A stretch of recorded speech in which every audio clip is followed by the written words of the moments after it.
All right, let's unpack this. So many of us, right, when we're selling online, our first instinct to boost sales is, well, it's price, specifically just slashing prices. It feels like the fastest way to compete in e-commerce.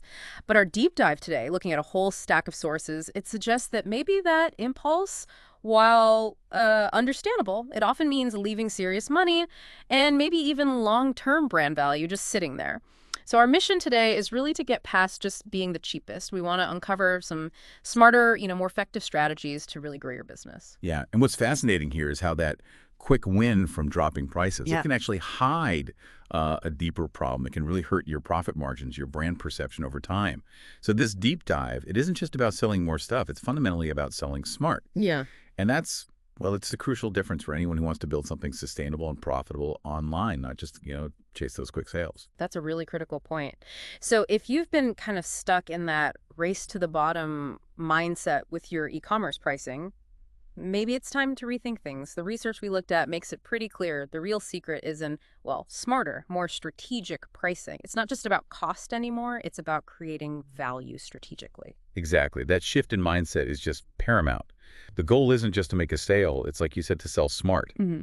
It means using pricing deliberately, as a strategic tool for long-term profit and customer value, not just reacting to whatever the market's doing. Okay, so if we're aiming to sell smart, where do we even begin? Our sources seem to kick us off with value-based pricing. So this means setting your price based on what the product is actually worth to the customer, right? Not just what it costs you. It's about the problem it solves, the benefit, the transformation maybe. But how do you actually measure that perceived value? Is it just, I don't know, guesswork? Or did the sources give us real ways to figure out what customers think? That's a great question, because no, it's definitely not guesswork. Value-based pricing basically flips the old cost-plus model upside down. Instead of starting with your costs and adding a markup, you start by really understanding your customers, their specific needs. Our sources talk about things like doing deep customer interviews, maybe focus groups, even A/B testing, different value propositions, not just the price tag, to see what hits home, to see what benefits customers are genuinely willing to pay more for. This lets you capture more of the value you're creating instead of just, covering costs and hoping. Okay, that makes a lot more sense. Now, something I always find kind of intriguing in pricing, and the source dives into it, is the whole psychological angle, which brings us to psychological pricing. You know, the classic example, like 19.99 instead of $20, and the research flat out says it still works. Even now, with everyone being so digitally savvy, it seems these tiny differences still make people buy. Oh, it's absolutely true. It still works. The psychology behind it, especially for prices ending in 0.99, taps into something called the left digit effect. Mm. Our brains just sort of subconsciously focus on that first digit. So 19.99 feels significantly cheaper than $20, even though it's pennies. What's also interesting is when it works best. The sources suggest it's great for, everyday stuff, impulse buys, but it can actually seem cheap or less trustworthy for luxury goods. There, a nice round number might signal quality.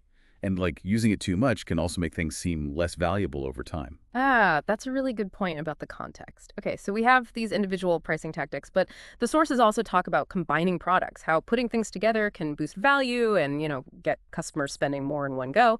So this leads us to bundling related products. The main idea is just increasing that average cart value, right? Instead of one item, you offer a package. Like if you sell fancy coffee, maybe you bundle it with a mug or a filter thing. What kinds of bundles did the material say work best? Yeah, the material really highlights strategic bundling. It's not just randomly throwing items together. The bundles that work best offer real perceived value because the items actually complement each other. They make sense together.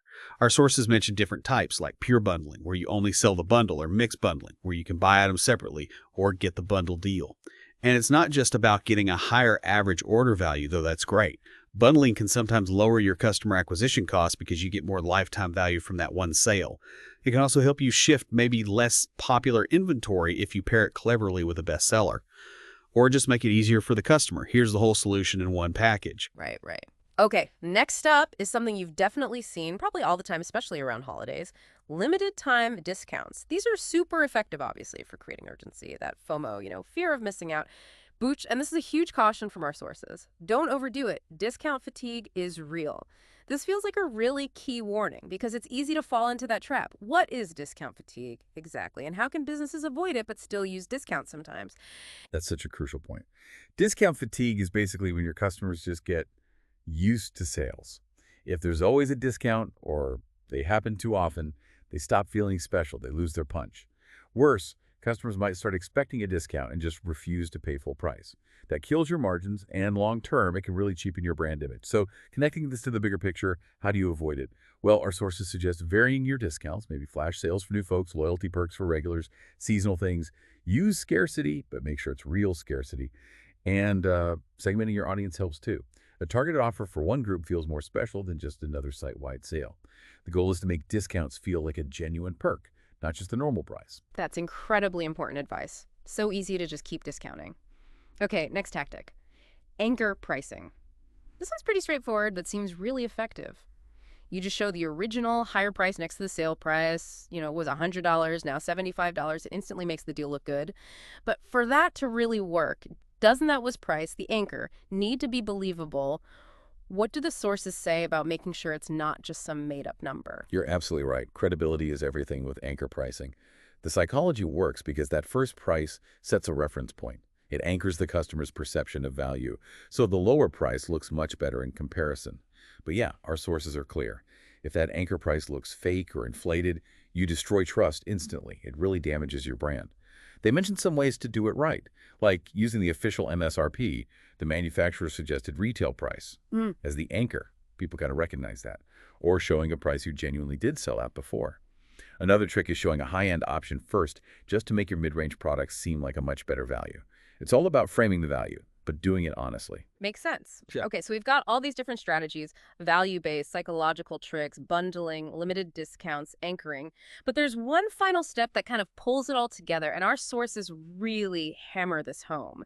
Testing everything. It's not like you just pick one and you're done. The research says you have to be A/B testing prices, constantly looking at your sales data, and then adjusting based on what you find. But what should businesses actually be testing or looking at beyond just trying price A versus price B? That's such a key point because, yeah, smart pricing isn't a one-off decision. It's dynamic. It's an ongoing process. So beyond just A/B testing the price point itself, our sources really recommend looking at conversion rates at different prices. Also, analyzing your average order value. Does a certain price encourage bigger baskets? Tracking customer lifetime value is huge too. Do people who buy at a certain price point stick around longer or buy more later? And critically, actually getting customer feedback on perceived value. What do they think is fair? It's about seeing the whole picture. Maybe a higher price means fewer sales, but your overall profit actually goes up. Maybe certain bundles just consistently crush it. You only know if you test and learn, constantly adapting based on that real data. It turns pricing into this optimized growth lever. Wow. Okay, so we've covered a lot of ground here. From value-based thinking, psychological nudges, smart bundling, being careful with discounts, using anchors. The big takeaway, the thing that really comes through from all these sources is that the real goal isn't just to sell stuff. It's to sell smart. It's a total shift, isn't it? From just reacting to actually strategically shaping your market position. And this raises, I think, an important final question for you to think about. How do these smart pricing strategies do more than just boost today's revenue? How do they actually shape how customers see your brand and build loyalty for the long haul? It really boils down to building lasting brand equity, a business that can weather storms, not just one chasing the next sale. It's about whether your prices make customers feel like they got good value, or maybe like they got taken advantage of, something to mull over. Absolutely. What an incredible deep dive into strategic e-commerce pricing. Hopefully this gives you some powerful ideas to look at your own pricing with maybe fresh eyes, armed with some smarter strategies. As you get back to your business, remember what we've talked about. Pricing isn't just set in stone. It's an ongoing experiment. So what are you going to test next?